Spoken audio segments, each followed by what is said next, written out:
Hari Om. Begin each day listening to the most auspicious sound in the universe.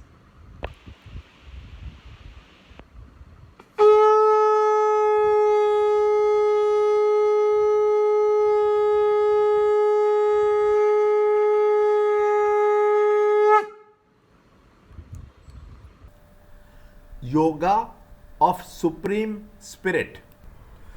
Chapter 15, Shloka 13 and 14. Permeating the earth, I support all beings by my energy, and having become the liquid moon, I nourish all herbs. Chapter 15, Shloka 13. Gama Vishya Bhutani Dharayam Aham Ojasa Pushnami Chaushati Sarvaha Somo Bhutva Rasatmakaha.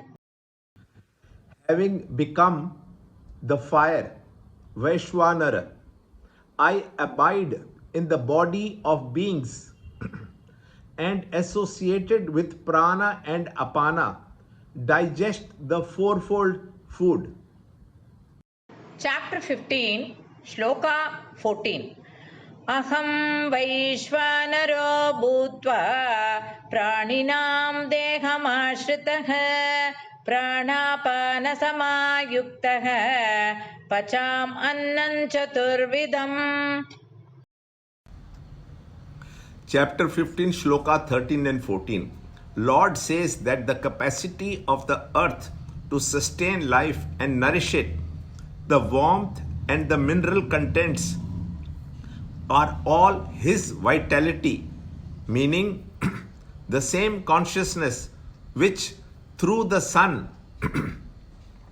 became the necessary warmth of the atmosphere, while expressing through the earth became the potential fertility of the soil and the life-giving secret capacity of the earth. The same eternal consciousness, while functioning through the moon, expresses itself as moonlight and fills each plant with its essence content.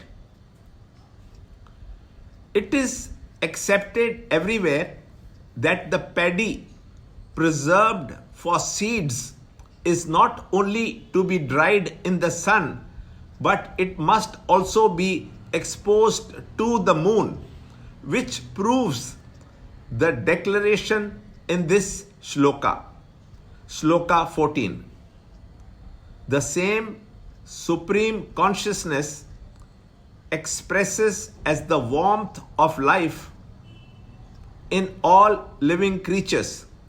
The physical structure from which all warmth has gone is dead. Metabolism creates the body heat, and the functions of the inner equipment continue automatically without any conscious effort on the part of the individual, as long as life is pulsating in the body. The digestive power in a healthy organism assimilates all four types of food: 1. Masticated, 2. Swallowed, 3. Sucked, and 4. Licked, whether vegetarian or non-vegetarian, prepared and unprepared, raw and ripe. The digestive system is nothing but a manifestation of the all-present life principle. Lord presides over the functions of perception, prana, and excretion, apana. It is the Lord that helps us to swallow the food. It is the Lord that assimilates the food. It is the Lord again that presides over the function of eliminating the byproducts. Learn more in the next shloka in the next video. To understand Gita, join Chinmaya Mission study group in your area. There are over 300 Chinmaya Mission centers in the world. Kindle Life is the first text prescribed in the scheme of study by Swami Chinmayananda himself. Watch Ranjod Kalra's videos on Kindle Life online. See this video clipping again and again till you can answer the following questions.